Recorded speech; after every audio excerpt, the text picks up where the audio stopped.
présenter du coup le projet de l'extension de notre maison.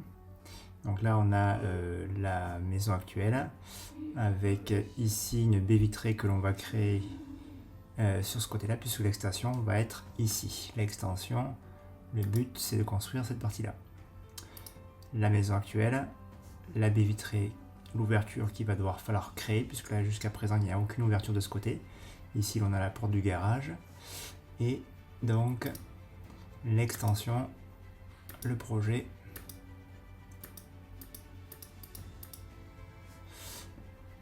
et celui-ci. Donc à savoir, on a donc 3 niveaux, un niveau en bas, plus bas que le garage, 40 cm en dessous, avec une mini piscine de 2,40 m par 4,40 m. Donc il sera une piscine fermée. On y accédera du coup depuis la maison par un escalier dans la partie véranda qui descendra du coup en bas. Ici on voit l'escalier qui permettra d'accéder à la plage et donc à la piscine. Et puis par dessus donc on a un double toit terrasse, à savoir une terrasse sur le premier niveau et un rooftop au dessus, ainsi que donc une rambarde vitrée sur tous les côtés. Au niveau du plancher de la véranda, donc l'idéal, ce qu'on aimerait, ce serait de le vitrer, d'avoir un plancher vitré qui permettrait du coup de pouvoir voir de la maison, voir la piscine au travers, la piscine en dessous. Donc la piscine elle est prévue avec nage à contre-courant, donc on voit qu'on devine une petite niche pour encastrer la nage à contre-courant ici là. Et ensuite donc on aura donc une banquette assise avec de la balnéothérapie, des bus de massage Venturi dans le dos, et ensuite des blowers avec des bulles d'air sous les fesses et sous les pieds. Il y aura aussi sur le mur qui remonte, ici là, je ne l'ai pas marqué, je ne l'ai pas mis, il y aura une cascade et sur le côté un canon à roue, un col de cygne. Donc tout ça donc est à faire et sur 2-3 ans progressivement en autoconstruction. Donc en sens inverse, les derniers éléments, ça sera du coup la rambarde vitrée, garde-corps vitré, les terrasses, si on va dans l'autre sens, les terrasses, le rooftop. Donc là on commence à deviner un peu l'ossature, la structure. J'enlève les baies vitrées. Donc là ce que l'on voit, ce qui va rester, c'est l'ossature bois que l'on voit.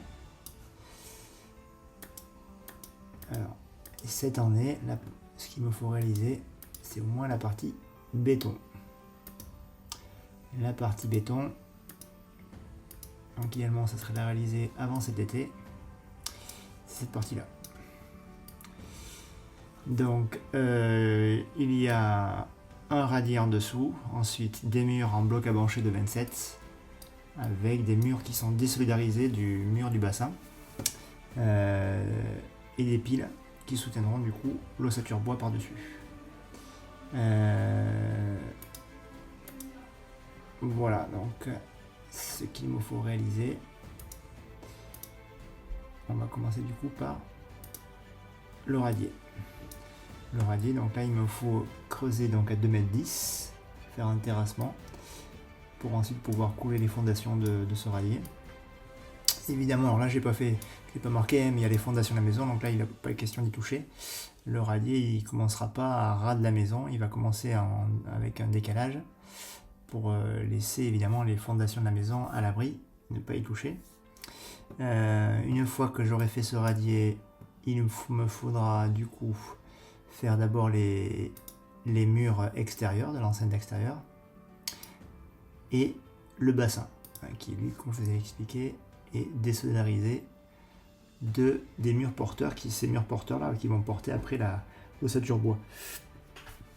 Et ensuite un ourdi qui me permettra du coup d'avoir une plage autour de la piscine.